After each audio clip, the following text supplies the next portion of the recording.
अभी दिख रहा है? Yes sir. ठीक है, तो आज हम लोग पढ़ेंगे बायोलॉजी इन ह्यूमन वेलफेयर। इसमें 3 चैप्टर है।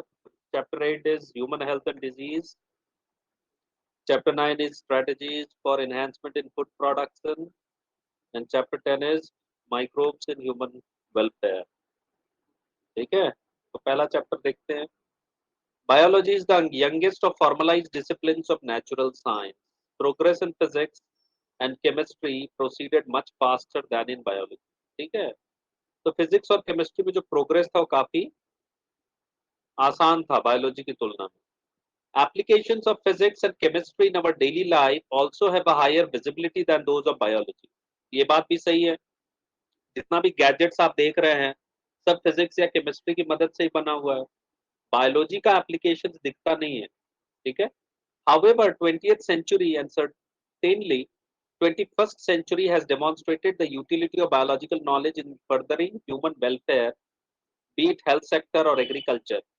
लेकिन आप देख रहे हैं आज के डेट में वैक्सीन बन रहे हैं। ठीक है, एग्रीकल्चरल प्रोडक्टिविटी बढ़ गई है। ये सब किसका कमाल है? बायोटेक्नोलॉजी का कमाल है, मेडिकल साइंस का कमाल है, और इनफैक्ट बायोलॉजी का कमाल है।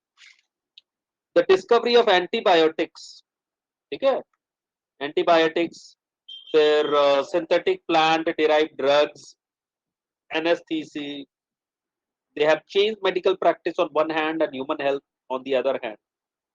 ठीक है, ये सब इतना सारा ड्रग्स बन रहा है, नए तरह के वैक्सीन बन रहे हैं, डायग्नोस्टिक्स के कारण क्या हो रहा है, मेडिकल प्रैक्टिस आसान हो गया है। ठीक है, और ह्यूमन हेल्थ भी अच्छा हो रहा है, एक्सपेक्टेंसी जो लाइफ की है वो भी बढ़ रही है। तो life expectancy of human beings have dramatically changed over the years. ठीक है, तो जो पहले 28 साल था आज से 75 साल पहले, वो अब 72 साल के आसपास पहुंच गया है। So agricultural practices, food processing, diagnostics have brought socio-cultural changes in human communities, and these are briefly discussed in the following 3 chapters of this unit। तो यही सब सारी चीजें हम लोग यहाँ पे पढ़ेंगे कि हेल्थ में कैसे डिस्कवरी हुई है, एग्रीकल्चर कैसे प्रोडक्टिविटी बढ़ा है। ठीक है, ये सब सारे चैप्टर्स यही समझाया जाएगा। ठीक है, अब इस पेज में आपको एम एस स्वामीनाथन का पिक्चर दिया हुआ है। ठीक है, so born in August 1925 in Kumbakonam in Tamil Nadu, Monkambu Sambasivan Swaminathan, MS Swaminathan in short, did his graduation and post graduation in botany from Madras University। He worked in different capacities in large numbers of institutions in India and abroad and developed his expertise in genetics and plant breeding। ठीक है, तो ये सवाल आपसे पूछा जा सकता है कि एम एस स्वामीनाथन किसके एक्सपर्ट है। ठीक है, तो ये जेनेटिक्स और प्लांट ब्रीडर थे। The School of Cytogenetics and Radiation Research, established at the Indian Agricultural Research Institute at Pusa in New Delhi, enabled Swaminathan and his team to develop short duration, high yielding varieties of rice, including scented basmati। ठीक है, तो IARI नाम का एक संस्थान है पूसा नई दिल्ली में, जहां पे वैज्ञानिक थे, और वहां पे ये क्या डेवलप किए, शॉर्ट ड्यूरेशन मतलब कम समय में मैच्योर होने वाली, हाई यील्डिंग मतलब जिसकी प्रोडक्टिविटी ज्यादा है, हाई यील्डिंग वेराइटी, या इन शॉर्ट हम लोग बोलते हैं HYV। किसका? राइस का। और सेंटेड बासमती भी इन्हीं का देन है। ठीक है, is also known for the development of the concept of crop cafeteria, crop scheduling and genetically improving the yield and quality. ठीक है, तो काफी इनका योगदान रहा है। क्रॉप कैफेटेरिया का मतलब क्या है? जैसे कैफेटेरिया आप जाते हो तो चाय कॉफी के साथ बहुत सारा चीज खाने को मिलता है, उसी तरह आप एक ही प्लॉट में बहुत सारा प्लांट ग्रो कर सकते हैं। ठीक है, क्रॉप्स ग्रो कर सकते हैं, तो उसको हम लोग क्रॉप कैफेटेरिया बोलते हैं। क्रॉप शेड्यूलिंग का मतलब है आप शेड्यूल करते हो कि कब कौन सा क्रॉप ग्रो करना है। ठीक है, उससे फायदा होता है, म्यूचुअल बेनिफिट होती है। और genetically improving the yield and quality, अब होता क्या है कि ये जेनेटिक्स में एक्सपर्ट थे, प्लांट ब्रीडर भी थे, तो ये जेनेटिक्स के नॉलेज की मदद मदद से क्या करते थे, प्लांट ब्रीडिंग में इम्प्रूवमेंट लाए। प्लांट ब्रीडिंग में इम्प्रूवमेंट लाने का मतलब है कि क्रॉप यील्ड बढ़ना, क्रॉप का क्वालिटी बढ़ना, कहने का मतलब उसमें कार्बोहाइड्रेट, मिनरल्स, विटामिन्स, इनका जो परसेंटेज था उसको इंक्रीज किया गया। ठीक है, Swaminathan initiated collaboration with Norman Borlaug. ठीक है, वेरी इंपॉर्टेंट, तो नॉर्मन बोरलॉग के साथ मिलकर इन्होंने भारत में ग्रीन रेवोल्यूशन, हरित क्रांति लाए, ठीक है। हरित क्रांति, ग्रीन रेवोल्यूशन कब आया? 1965 के बाद। तो ये क्या थे basically? So he introduced Mexican wheat varieties in India.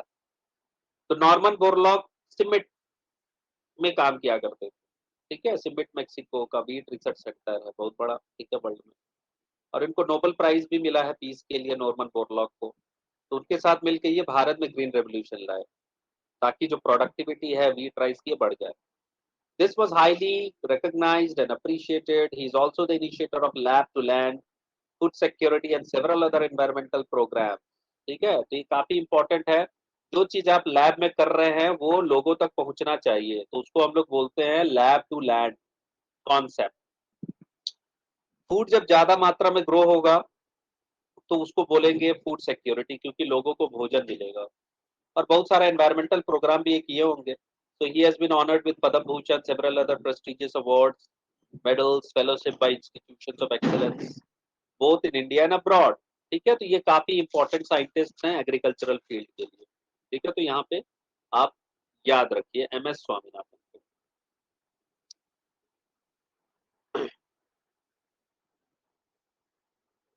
अब है chapter 8 human health and disease. यहाँ पे देखिए आपका एंटीबॉडी का डायग्राम दिया हुआ है, ठीक है। इसको हम लोग बाद में समझेंगे। अब इस चैप्टर में 8 में हम लोग पढ़ने वाले क्या क्या है। So we will talk about common diseases in humans. We'll talk about immunity क्या होता है, एड्स क्या होता है, कैंसर क्या होता है, फिर उसके बाद ड्रग्स क्या होते हैं और अल्कोहल अब्यूज क्या होता है। ठीक है, ये काफी इंपॉर्टेंट है जिसको समझना होगा। ठीक है, so health for a long time was considered as a state of body.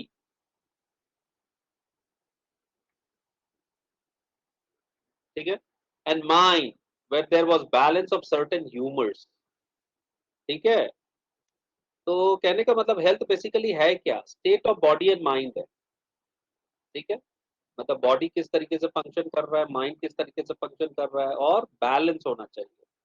So this is what early Greeks like Hippocrates as well as Indian Ayurveda system of medicine asserted। कहने का मतलब Greek जो medicine था, father of medicine Hippocrates को बोलते हैं। तो इन लोगों ने यही सब हिपोक्रेटिक ओथ, जब डॉक्टर लोग ओथ लेता है तो वो हिपोक्रेटिक ओथ कहलाता है। ठीक है, तो कहने का मतलब है कि ये जितना भी पुराना सिस्टम था, ग्रीक हो या इंडियन आयुर्वेदा सिस्टम, ये बैलेंस की बात करता था कि बॉडी और मेंटल हेल्थ को कैसे, फिजिकल हेल्थ और मेंटल हेल्थ को कैसे बैलेंस किया जाए। ठीक है, it was thought that persons with black bile belong to hot personality and would have fevers।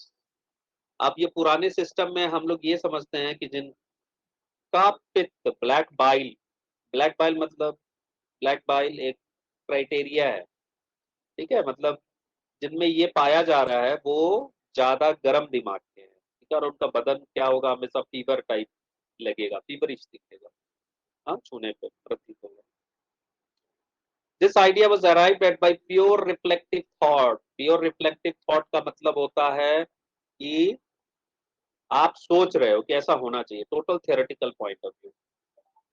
दूसरा पॉइंट है the discovery of blood circulation by William Harvey using experimental method and demonstration of normal body temperature in persons with black bile using thermometer disprove the good human hypothesis of health.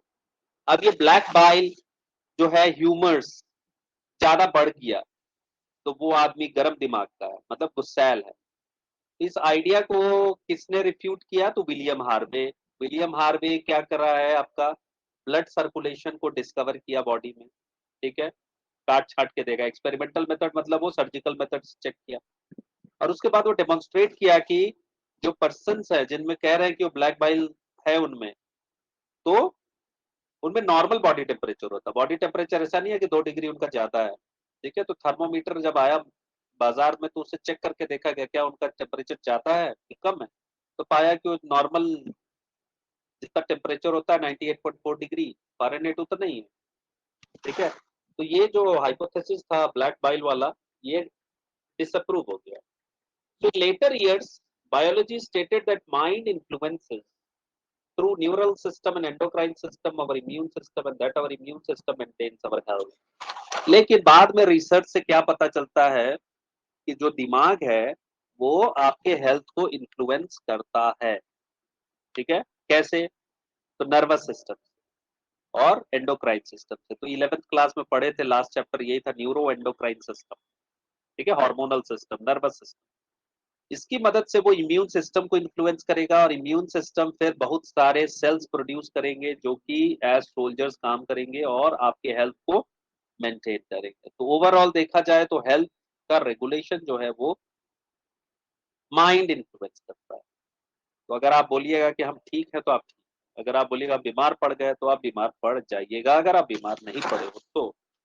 So of course health is affected by genetic disorders, deficiencies with which a child is born and deficiencies defects which the child inherit from the parents from birth. तो genetic disorder का मतलब क्या है? जन्म से ही जो deficiencies बच्चे में मौजूद होता है, ठीक है? और जो वो उसको अपने पेरेंट्स से मिला, ठीक है? क्योंकि वो क्रोमोसोमल इनहेरिटेंस है। तो कुछ डेफिशिएंसीज एंड डिफेक्ट्स है जो कि आपको पेरेंट्स से मिल सकता है, जैसे ट्राइसोमी 18, इस टाइप से आपने पढ़ा था, ट्राइसोमी 21, फिलाडेल्फिया सिंड्रोम, क्राइडुचैट सिंड्रोम। ये सब सारे हैं जेनेटिक डिसऑर्डर्स, हीमोफीलिया, ठीक है? दूसरा एक पॉइंट है इन्फेक्शंस। तो हेल्थ इन्फेक्शंस से भी अफेक्ट होगा। अगर आप इन्फेक्ट हो गए किसी वायरस से, बैक्टीरिया से, पैथोजन से, तो इन्फेक्शन के कारण आपका हेल्थ पर बुरा असर पड़ेगा।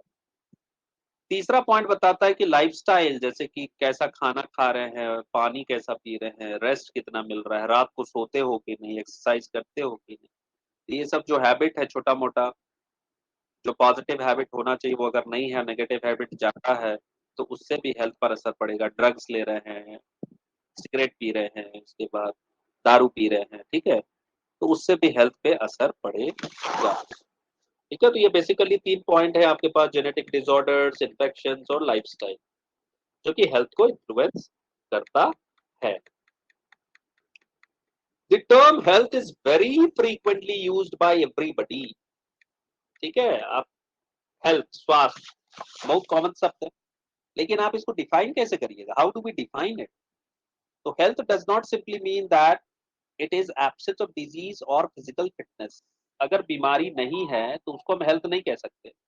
अगर कोई फिजिकली फिट है तो उसको हम हेल्थ नहीं कह सकते। हेल्थ का डेफिनेशन काफी कॉन्क्रीट और कंप्लीट होना चाहिए, जैसे कि state of complete physical, mental, social wellbeing. Physically healthy होना चाहिए, मेंटली भी हेल्दी होना चाहिए और सोशली भी कंपैटिबल होना चाहिए। अगर कोई आदमी फिजिकली हेल्दी है, मेंटल हेल्दी है, लेकिन सोशल इंटरेक्शन उसका जीरो है, तो वो हेल्दी नहीं है, ठीक है? So when people are healthy they are more efficient at work. जब लोग हेल्दी है तो वो खुश हैं तो उनकी एफिशिएंसी बढ़ जाती है, काम की प्रोडक्टिविटी बढ़ जाएगी। प्रोडक्टिव बढ़ जाएगी तो कम समय में वो ज्यादा काम करेंगे और इकोनॉमिक प्रॉस्पेरिटी होगा देश का। इसीलिए फिजिकल और मेंटल हेल्थ को बजट में लाना बेहद जरूरी है। Health also increases longevity of the people and reduces infant and maternal mortality, ठीक है? तो लोगों का लॉन्जेविटी बढ़ रहा है, मतलब लाइफ एक्सपेक्टेंसी बढ़ रहा है। तो 28 साल से बढ़ के आज 72 साल हो गया, पिछले 75 साल में लाइफ एक्सपेक्टेंसी इंडियंस का। और इसके साथ साथ ही जो इन्फेंट मोर्टालिटी रेट और मैटरनल मोर्टालिटी रेट था वो भी घट रहा है, ठीक है?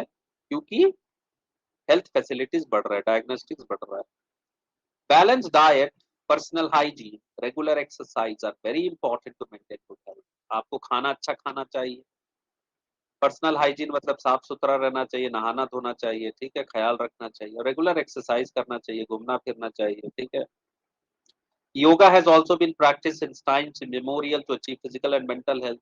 और सबसे आसान काम आजकल हो गया है योगा, ठीक है? तो योगा करते रहना चाहिए। Awareness about diseases and their effect on different bodily functions, vaccinations और immunisation against infectious diseases, proper disposal of waste, control of vectors, maintenance of hygienic food and water resources are necessary for achieving good health. लेकिन कुछ काम सरकार के तरफ से भी करना बेहद जरूरी है अगर हेल्थ को मेंटेन करना है, सोसाइटल हेल्थ। जैसे कि टाइम टू टाइम अवेयरनेस फैलाना है, जैसे डेंगू का फैलाया जाता है, ठीक है? उसी तरह अवेयरनेस फैलाया जाता है मलेरिया का, ठीक है? उनका क्या इफेक्ट होगा बॉडीली फंक्शन पर, ये लोगों को बताया जाना चाहिए। वैक्सीनेशन कराना चाहिए टाइम टू टाइम, प्रोग्राम्स चलाने चाहिए, सेंटर्स हेल्थ हेल्थ कैंप्स लगाने चाहिए, ठीक है, इन्फेक्शियस डिजीजेस के खिलाफ। जो वेस्ट मटेरियल सोसाइटी में जनरेट हो रहा है उसको प्रॉपर्ली डिस्पोज करना चाहिए। फिर जो वेक्टर्स हैं, मक्खी मच्छर, इनको कंट्रोल करने के लिए प्रॉपर उपाय करने चाहिए। उसके बाद जो हाइजीनिक फूड और वाटर रिसोर्स है उसको मेंटेन करना चाहिए। पानी का जहाँ से सप्लाई हो रहा है सोसाइटी में उसको आप क्लीन रखिए। जो फूड मिल रहा है होटल में, रेस्टोरेंट में या घरों में, वो हाइजीनिक होना चाहिए। तो ये सब कुछ बात है जिसको ध्यान में रखना पड़ता है। When the functioning of one or more organs of systems of the body is adversely affected, characterized by various signs and symptoms, we say that we are not healthy. That is, we have a disease. तो हम कब बोलेंगे कि हमें बीमारी है, disease है, ठीक है? ये तब होता है जब कुछ सिम्टम्स दिखता है बॉडी में, कुछ साइंस दिखता है, ठीक है? जैसे फीवर आ गया तो आपको लगेगा ये फीवर है, टेम्परेचर बढ़ गया बॉडी का, लेकिन किस कारण से बढ़ा? तो आप टेस्ट कराइएगा, मलेरिया के कारण है, डेंगू के कारण है, क्या कारण? So diseases can be broadly grouped into infections and non-infections, ठीक है?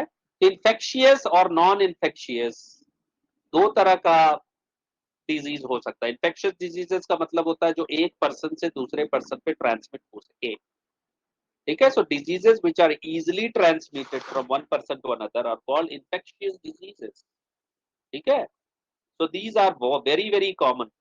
और होता क्या, चूंकि एक दूसरे को इम्पैक्ट करता है तो लोग बीमार पड़ते हैं, जैसे कोविड ही था, ठीक है? कोरोना वायरल इन्फेक्शन काफी इन्फेक्शंस है। Some of the infectious disease like AIDS are fatal, मतलब आदमी मर जाता है, ठीक है? और दूसरा जो ग्रुप है नॉन इन्फेक्शियस डिजीजेस का, उसमें कैंसर मेजर है, death causing. Drug and alcohol abuse जो है ये भी सोसाइटी का हेल्थ को एडवर्सली अफेक्ट करते हैं, ठीक है? तो यहाँ से आपको दो क्वेश्चन याद रखना है। टाइप्स ऑफ डिजीजेस, तो टाइप्स ऑफ डिजीजेस का आंसर है infectious and non infectious diseases. Infectious diseases का मतलब which can be easily transferred from one person to the next, ठीक है, like viral diseases. Non infectious disease which cannot be transferred from one person to another person by any means, like cancer, ठीक है? अब तक समझ में आया आपको? हेलो, यस और नो, हाँ या ना बोलिए।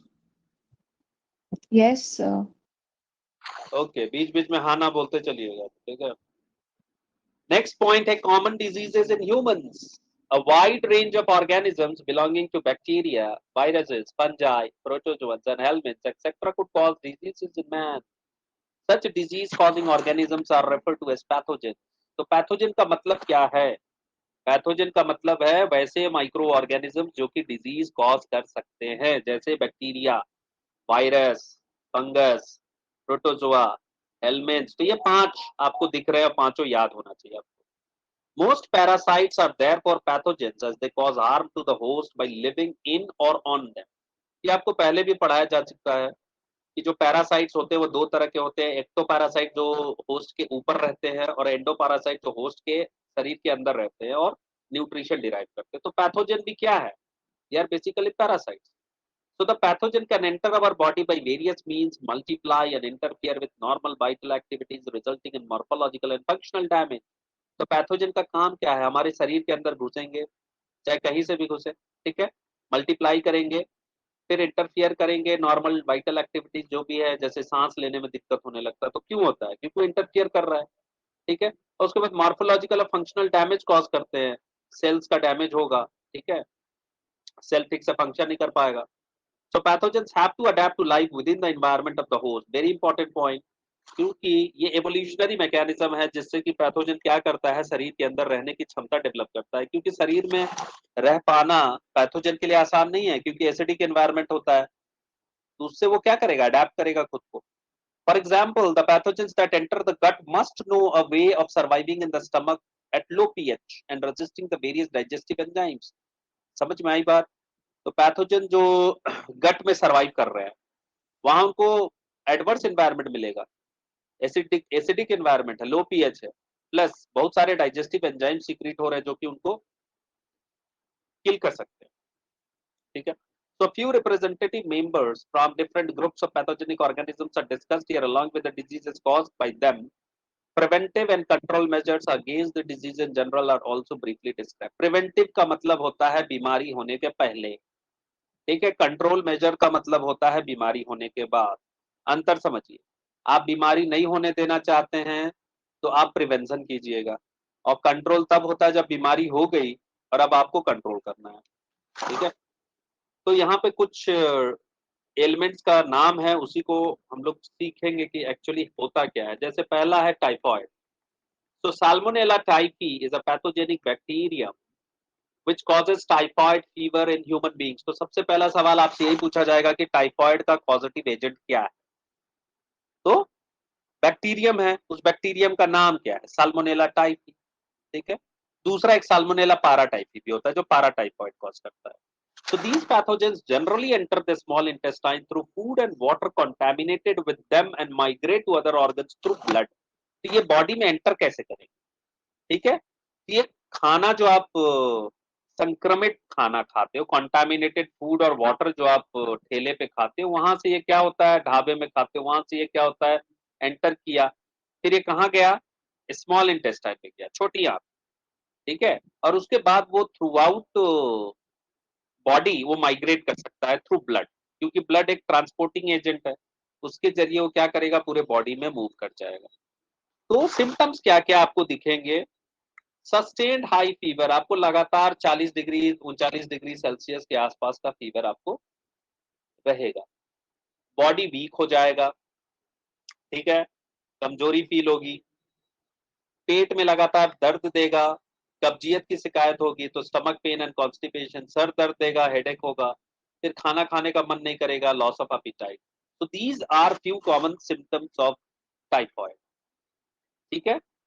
एक्सट्रीम केसेस में अगर मान लीजिए आपने इलाज नहीं करवाया, एंटीबायोटिक नहीं लिया, तो होगा क्या, इंटेस्टिनल, चूंकि स्मॉल इंटेस्टाइन में ये एंटर कर रहे हैं, वहां इनकी एक्टिविटी ज्यादा है, तो it will lead to intestinal perforation and death may occur in severe cases. तो इलाज न होने के केस में डेथ होने की संभावना होती है। तो यहाँ एक सवाल पूछा जाता है, इंटेस्टिनल परफोरेशन किस डिजीज में होने की संभावना है?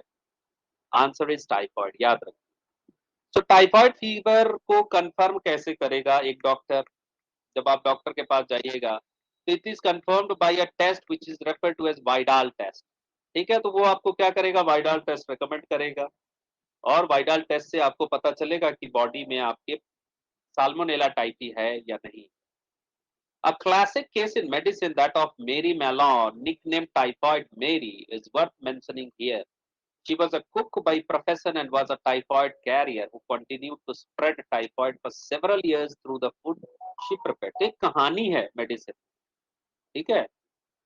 मेरी मेलॉन नाम था। तो ये मेरी मेलॉन नाम की जो महिला थी, ये एक कुक थी, खाना बनाती, ठीक है। तो उसका नाम किताबों में टाइफॉइड मेरी के नाम से लिखा गया है। क्यों लिखा गया? क्योंकि वो टाइफॉइड कैरियर थी। कैरियर का मतलब इसके अंदर पैथोजन था साल्मोनेला टाइफी का, लेकिन जब वो खाना बनाती थी तो उसके जरिए क्या होता था, वो टाइफॉइड का एजेंट साल्मोनेला टाइफी दूसरे लोगों तक पहुंचता था।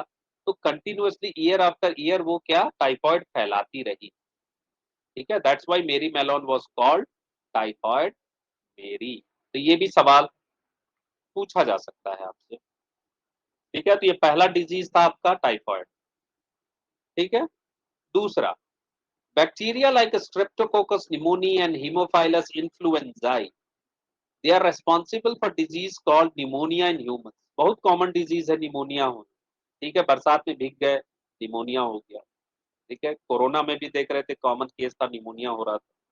तो जो इन्फेक्शियस एजेंट्स है वो बैक्टीरिया है, स्ट्रेप्टोकोकस निमोनी, और दूसरा है हीमोफाइलस इन्फ्लुएंजा जो इन्फ्लुएंजा कॉज कर रहा है, ठीक है।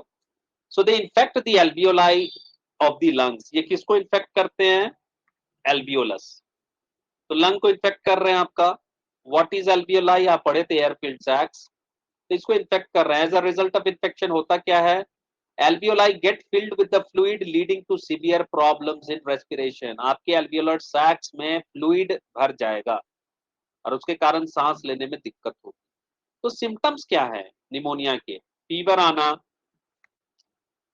चिल लगना मतलब ठंडा लगना, कफ होना, ठीक है। उसके बाद हेडेक होना, और सीवियर केसेस में क्या होगा, जो लिप्स होते हैं या जो फिंगर के नेल्स होते हैं, they turn grey to bluish in colour, very important. तो अगर सीवियर केस में निमोनिया हुआ तो रंग, नाखून का जो रंग होगा वो ब्लूइश कलर का हो जाएगा, ओठ जो होंगे वो काले पड़ने लगेंगे, मतलब ब्लूइश, ग्रेइश ब्लूइश। ठीक है, तो उससे पता चल जाएगा कि निमोनिया जो है एक्सट्रीम केस पे पहुंच गया है।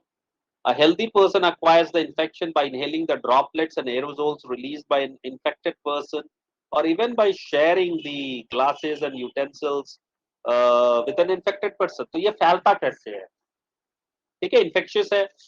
फैलेगा कैसे? मान लिया कि कोई आपके सामने खांस दिया, इन्फेक्टेड पर्सन, तो हवा के माध्यम से ड्रॉपलेट्स आपके अंदर पहुंच सकता है, या फिर आपने एक ही गिलास से पानी पी लिया, खाना खा लिया एक ही बर्तन से, उससे भी इन्फेक्शन फैल सकता है।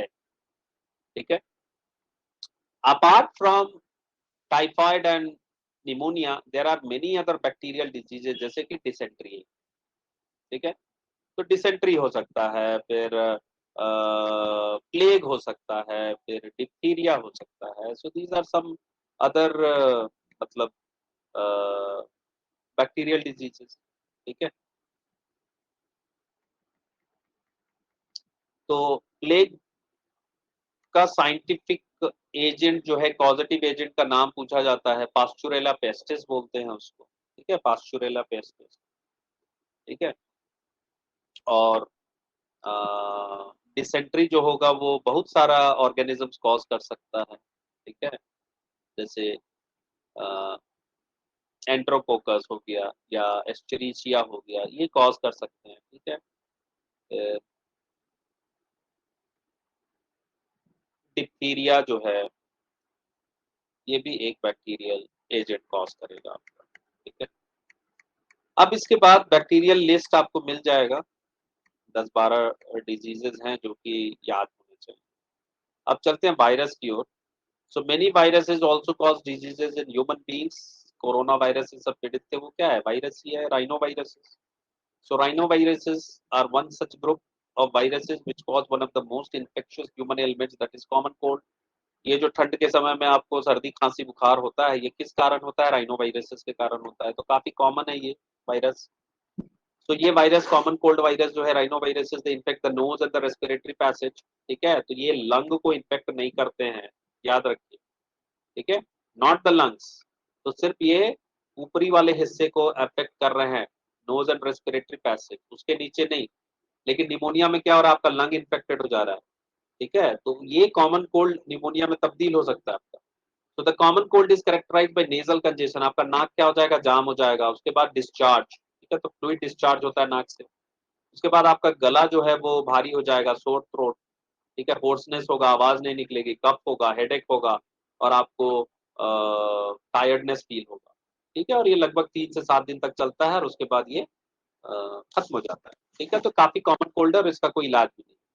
So droplets resulting from cough or sneezes of an infected person are either inhaled directly or transmitted through contaminated objects such as pens, books, cups, doorknobs, computer keyboards, mouse, etc. and can cause infection in a healthy person। तो कहने का मतलब common cold होने का संभावना बहुत ज्यादा infectious क्यों है? क्योंकि आप एयर के माध्यम से आप इनहेल कर सकते हो ड्रॉपलेट को, कफ और स्नीजिंग के जरिए। और मान लेते हैं आप किसी से पेन ले रहे हो, बुक ले रहे हो, कप शेयर कर रहे हो, डोर नॉब्स पे कोई छींक दिया, वहां आपने छू लिया, कंप्यूटर पे छिका हुआ है, माउस पे छिका, उसको आप दूसरा को इस्तेमाल कर रहा है, तो इन्फेक्शन इस तरीके से फैलता है। ठीक है, तो 3 से 7 दिन तक होता है। जब तक लंग इन्फेक्शन नहीं होता है तब तक ये फेटल नहीं है। लंग इन्फेक्ट हो गया तो फेटल होने के चांसेस ज्यादा रहते हैं, रिकवरी में टाइम लगता है। ठीक है, तो ये वायरसेस का किस्सा है। Some of the human diseases are caused by protozoa also. You might have heard about malaria. ठीक है, a disease man has been fighting since many years. तो malaria is caused by plasmodium species. ठीक है, plasmodium है क्या? Basically a tiny protozoan which is responsible for malarial disease. ये plasmodium का बहुत सारा वेरिएंट आपको मिलेगा, बहुत सारे स्पीसीज मिलेंगे, जैसे plasmodium vivax, plasmodium malariae, plasmodium falciparum। So these are 3 types of plasmodium species which are responsible for causing malaria.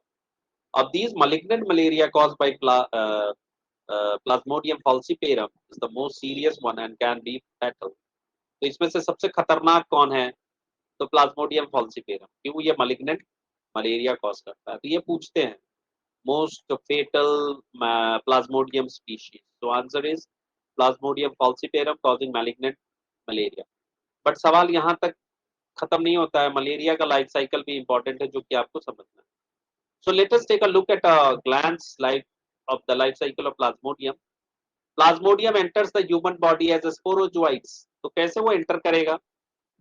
Infectious form जो होता है वो स्पोरोजोइट्स होता है, ठीक है। जैसे ही आपको फीमेल एनोफिलस मॉस्किटो ने काटा, ठीक है, तो उसके काटते ही फीमेल काटती है, ठीक है। तो फीमेल एनोफिलस मॉस्किटो काट जैसे काटेगी तो वो क्या करेगी? स्पोरोजोइट को इंजेक्ट कर देगी बॉडी में। ये स्पोरोजोइट ही इन्फेक्शियस फॉर्म होता है। अब ये पैरासाइट बॉडी के अंदर चला गया, अब वो मूव करके कहाँ जाएगा? लीवर सेल्स में जाएगा और वहां पे क्या करेगा? वो मल्टीप्लाई करेगा, ठीक है। फिर लीवर सेल्स में वो इतना मल्टीप्लाई कर लेगा और उसके बाद वो फर्दर क्या करेगा? रेड सेल्स को अटैक करेगा, आरबीसीज को अटैक करेगा। फिर आरबीसीज को अटैक करेगा और वहां क्या होगा? आरबीसीज का रप्चर होगा, ठीक है। तो रप्चर, जब आरबीसीज की रप्चर होती है तभी एक टॉक्सिक सब्सटेंस रिलीज होता है और उस टॉक्सिक सब्सटेंस का नाम होता है हीमोजोइन, ठीक है। ये जो चिल्लिंग वाला जो ठंड लगता है ना कपकपी के साथ मलेरिया में, वो इसी हीमोजोइन के रिलीज होने का संकेत है। So hemozoin is responsible for the chilling and high fever recurring every 3 to 4 days। तो 72 घंटे पे जो चिलिंग वाला इवेंट हो रहा है या 48 घंटे पे हो रहा है या 24 घंटे पे हो रहा है एज पर स्पीशीज, वो इसी टॉक्सिक सब्सटेंस हीमोजोइन का कमाल है। और ये हीमोजोइन कब रिलीज होता है? जब आरबीसीज रप्चर होता है। तो आप समझिए बात को, फीमेल एनोफिलस मॉस्किटो ने काटा, उसने स्पोरोजोइट को आपके बॉडी में एंटर कराया और ये पैरासाइट से मूव किए, लीवर सेल्स में गए, हेपेटोसाइट्स में मल्टीप्लाई किए, उसके बाद ये आरबीसीज पे अटैक किए। आरबीसीज क्या होगा? रप्चर करेगा। रप्चर करने के साथ जो टॉक्सिन बना है वो टॉक्सिन हीमोजोइन रिलीज होगा। जब टॉक्सिन रिलीज होगा तो आपको चिलिंग और फीवर महसूस होगा, ठीक है, recurring fever. So when a female Anopheles mosquito bites an infected person, these parasites enter the mosquito's body and undergo further development, ठीक है। तो होता क्या है कि अगर फीमेल एनोफिलस मॉस्किटो फिर से इन्फेक्टेड पर्सन को काट रही है, नॉर्मल पर्सन को काट रही है तो ये पहला वाला केस हुआ था आपका। अगर इन्फेक्टेड पर्सन को काटती है तो ये पैरासाइट जो है मॉस्किटो के बॉडी में चला जाएगा, ठीक है, और वहां उनका फर्दर डेवलपमेंट होगा, ठीक है। So these parasites multiply within them to form sporozoites and these sporozoites are stored in their salivary glands, ठीक है। तो उस मच्छर के सलाइवरी ग्लैंड में ये स्पोरोजोइट स्टोर रहता है। तो जब ये नॉर्मल किसी इंडिविजुअल को काटेंगे जिसमें मलेरिया नहीं है, तो sporozoites then they are introduced into their body and initiates the event which was discussed above, ठीक है। So it is interesting to note that malarial parasite requires two hosts। इनको दो होस्ट चाहिए, एक आदमी ह्यूमन और दूसरा mosquito to complete their life cycle, ठीक है। तो काफी इंपॉर्टेंट पॉइंट है। तो ये दो होस्ट चाहिए। और दूसरा इंपॉर्टेंट पॉइंट है, ये जो फीमेल एनोफिलस मॉस्किटो है ये वेक्टर भी है, ठीक है। So it's the transmitting agent, वो डिजीज को ट्रांसमिट कर रही है। वेक्टर मतलब कैरियर ऑफ द डिजीज, ठीक है, डिजीज कॉजिंग एजेंट। ये काफी इंपॉर्टेंट है और पूछता है। अब यहाँ डायग्रामेटिक वे में आप समझने का प्रयास, ये आप देख रहे हैं फिगर में, ये मच्छर आया फीमेल एनोफिलस मॉस्किटो और ये हेल्दी इंडिविजुअल को काट लिया, ठीक है। तो स्पोरोजोइड्स जो हैं आपके infectious form, they are injected with the bite. अब देखिए पैरासाइट जो हैं sporozoids, they reach the liver through the blood. तो ये लिवर में पहुंच गए आपके स्पोरोजोइड्स और वहां पे क्या होगा? वो मल्टीप्लाई करेंगे। So the parasite reproduces asexually in liver cells, hepatocytes, then bursts the cell, releases into the blood, ठीक है। अब वो क्या होगा? This parasites then reproduce asexually in RBCs. अब वहां से मूव करके आरबीसी में गए, वहां पे वो क्या कर रहे हैं? रिप्रोड्यूस किए। फिर आरबीसीज की बर्स्टिंग होगी and it will cause fevers and chilling symptoms, ठीक है, because of the toxin release hemozoin, ठीक है। फिर ये जो नए पैरासाइट्स जो रिलीज हुए हैं, they will infect other RBCs, और ये सिलसिला चलता रहेगा। ठीक है। So sexual stages gametocytes develop in the RBCs, very important question। ये पूछता है आपसे कि सेक्सुअल स्टेज कहाँ पे आपका डेवलप हो रहा है, गेमिटोसाइट्स कहाँ डेवलप हो रहे हैं, तो आंसर है रेड ब्लड सेल्स में। तो आप देख रहे हैं रेड ब्लड सेल्स में इनका बाइफर्केशन हो गया मेल फीमेल का। ठीक है। ठीक है। तो फीमेल जो मॉस्किटो है वो क्या करेगा, गेमिटोसाइट्स को ले लेगा विद द ब्लड मील। ठीक है। और उसके बाद क्या होगा, फर्टिलाइजेशन होगा और डेवलपमेंट होगा। ये मॉस्किटो के गट में होता है फर्टिलाइजेशन और डेवलपमेंट। तो ये भी सवाल पूछता है कि फर्टिलाइजेशन और डेवलपमेंट जो है पैरासाइट का कहाँ हो रहा है, तो मॉस्किटो के गट। ठीक है। उसके बाद सलाइवरी ग्लैंड्स में ये जो इन्फेक्शियस स्टेजेस है स्पोरोजोइट्स, ये गट से निकल के जाएंगे, कहाँ जाएंगे, they will migrate to the mosquito salivary gland. तो यहाँ देख रहे हैं सलाइवरी ग्लैंड्स में स्पोरोजोइट स्टोर होकर रह रहे हैं। अब जब ये मच्छर किसी नॉर्मल इंडिविजुअल को काटेगी तो फिर से ये साइकिल रिपीट होने वाला है। ठीक है। तो कहने का मतलब है यहाँ पे दो होस्ट आपको दिख रहा है, पहला होस्ट दिख रहा है मॉस्किटो, दूसरा होस्ट दिख रहा है ह्यूमन, और ये साइकिल हो रहा है, इस तरीके से फैल रहा है कि एक बार नॉर्मल इंडिविजुअल को काट रहा है, दूसरे बार वो इन्फेक्टेड इंडिविजुअल को काट रहा है, तब जाके ये साइकिल पूरा होता है। ठीक है। तो काफी इंपॉर्टेंट है। यहाँ से दो तीन सवाल पूछे जाते हैं। हीमोजोइन पूछा जाएगा टॉक्सिन का नाम, फिर उसके बाद प्लाज्मोडियम फॉल्सिफेरम पूछा जाएगा, गेमिटोसाइट पूछा जाएगा, आरबीसी में डेवलप होता है। ठीक है। फिर उसके बाद फर्टिलाइजेशन और डेवलपमेंट कहाँ होगा, तो मॉस्किटो के गट में होगा। ये जो स्पोरोजोइट है इन्फेक्शियस स्टेज है, ये कहाँ डेवलप हो रहा है, कहाँ डेवलप तो गट में होता है लेकिन माइग्रेट करके कहाँ स्टोर होता है, मॉस्किटो के सलाइवरी ग्लैंड। ठीक है। ये सब कुछ क्वेश्चंस है जो कि आपसे पूछे जा सकते हैं मलेरिया से। समझ में आया? Hello hello. Yes, sir. तो ये मलेरियल साइकिल लाइफ साइकिल था। अब इसके बाद है एंटामीबा हिस्टोलाइटिका। सो ये एक प्रोटोजोअल पैरासाइट है, अगेन जस्ट लाइक प्लाज्मोडियम फॉल्सिफेरम, ये भी एक प्रोटोजोअल पैरासाइट है एंटामीबा हिस्टोलिटिका। और ये इन्फेक्ट करता है लार्ज इंटेस्टाइन को, याद रखिए स्मॉल इंटेस्टाइन नहीं है, ये लार्ज इंटेस्टाइन को एंटामीबा हिस्टोलाइटिका कर रहा है। और जो डिजीज कॉज करता है एंटामीबा, उसका नाम है अमीबाइसिस या अमीबिक डिसेंट्री बोलेंगे इसको। ठीक है।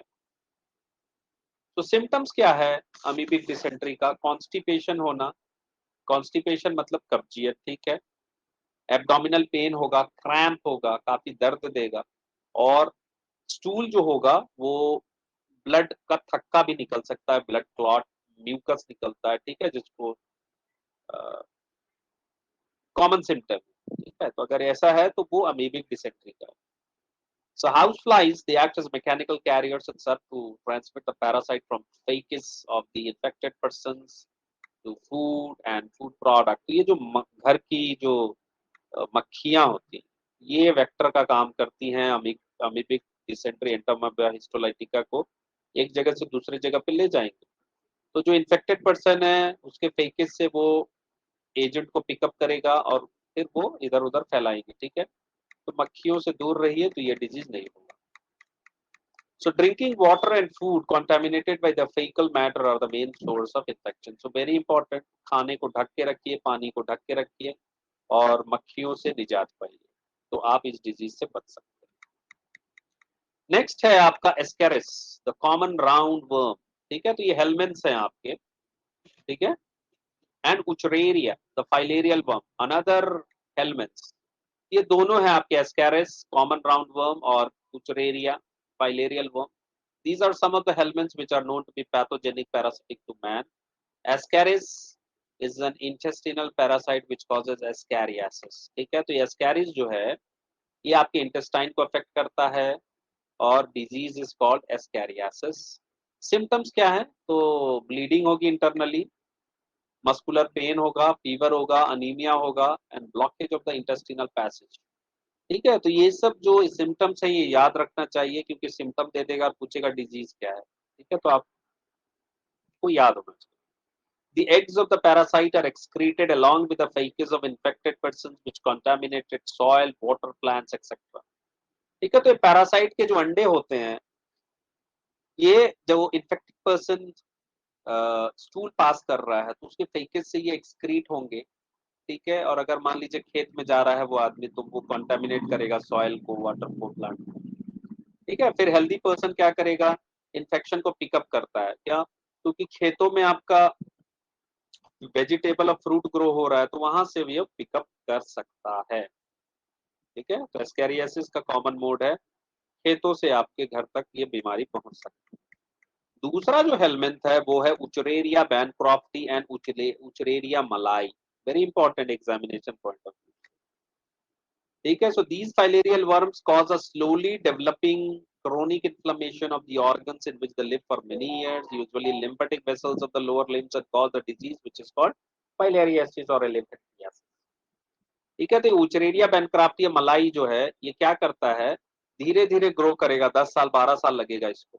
और ये कहाँ ग्रो कर रहा है, lymphatic vessels of the lower limbs, lower limb मतलब पैर, वहां के लिम्फ वेसल्स में धीरे धीरे ग्रो करेगा। और धीरे धीरे जब ग्रो करेगा तो जो पर्सन है, इन्फेक्टेड पर्सन, उसका पैर जो है वो हाथी के समान मोटा हो जाएगा। जैसे आप डायग्राम में देखिए, यहाँ पे किस तरीके से एक टांग दिखाया गया है कि वो हाथी के समान मोटा हो गया है, इसीलिए इसको एलिफेंटियासिस बोलते हैं या फाइलेरियासिस बोलते हैं।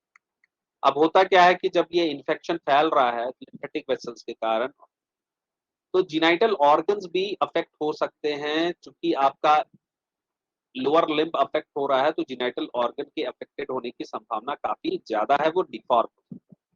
The pathogens are transmitted to a healthy person through the bite by the female mosquito vectors. तो again female mosquito vectors ही इस डिजीज को एक जगह से दूसरे जगह पर ट्रांसमिट करेंगी, ठीक है। तो ये था हेलमिंथ इन्फेक्शन जहां पे आप पढ़ रहे थे एलिफेंटियासिस के बारे में, ठीक है, बुचरेरिया।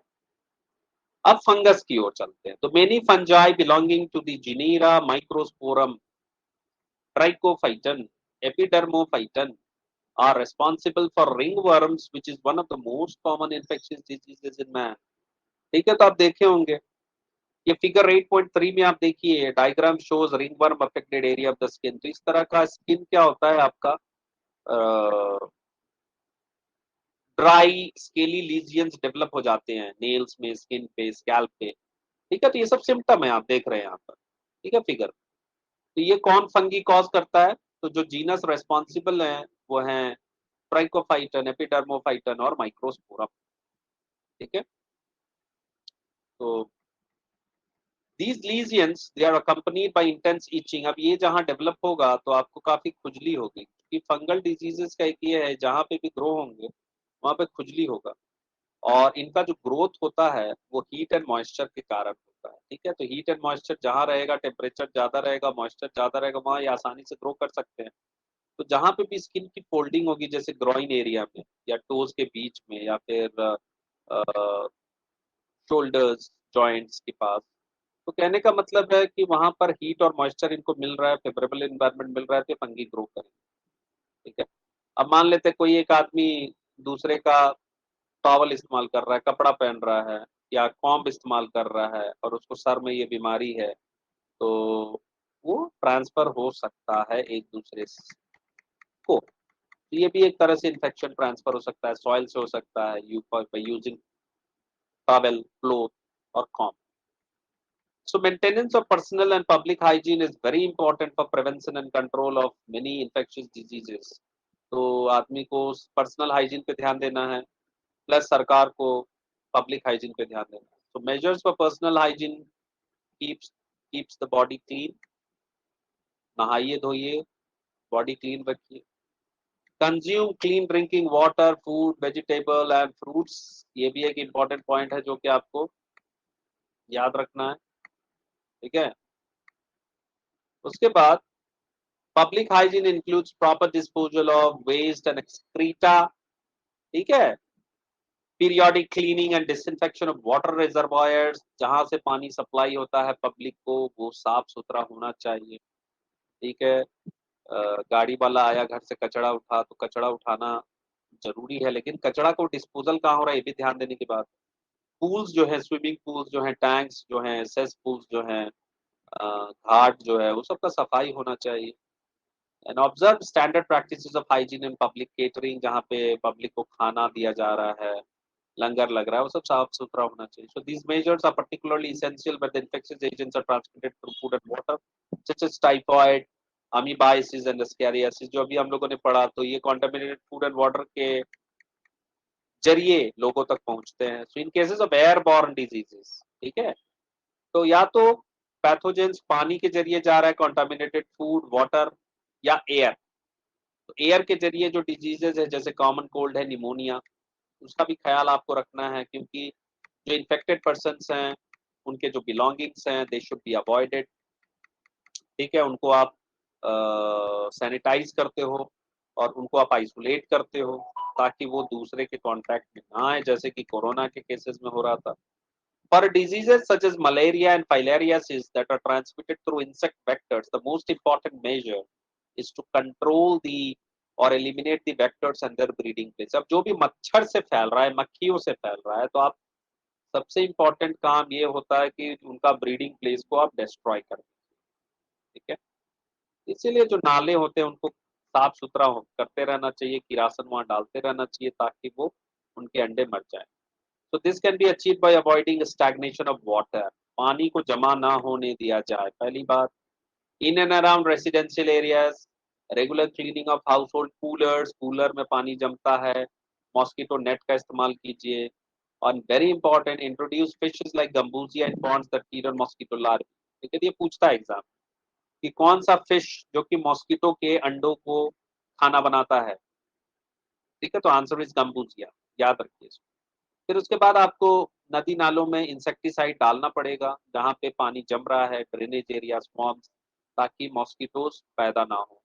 इन addition, doors and windows should be provided with wire mesh to prevent the entry of mosquitoes. अब आप अपने घरों में क्या वायरिंग करके रखिए, वायर मेश लगाइए, जालीदार खिड़की में जालीदार लगाइए नेट, जिससे कि मच्छर आपके घर में ना घुसे। ठीक है, तो सच precautions have become all the more important, especially in the light of recent widespread incidences of the vector-borne Aedes mosquitoes, disease like dengue and chikungunya in many parts of India. तो पिछले 15-17 सालों में 2006 के बाद देश प्रदेश में डेंगू और chikungunya का प्रकोप फैला है। ठीक है, उसको रोकना है, तो ये मच्छर, एडिस मच्छर ही इसको फैलाते हैं, याद रखिए, एडिस मस्किटो, ये डेंगू फैलाते हैं, चिकनगुनिया फैलाते हैं, काफी इंपॉर्टेंट है। तो इनसे बचने के लिए आपको ये सब सारे प्रिकॉशंस लेने होंगे। The advances made in biological science have armed us to effectively deal with many infectious diseases.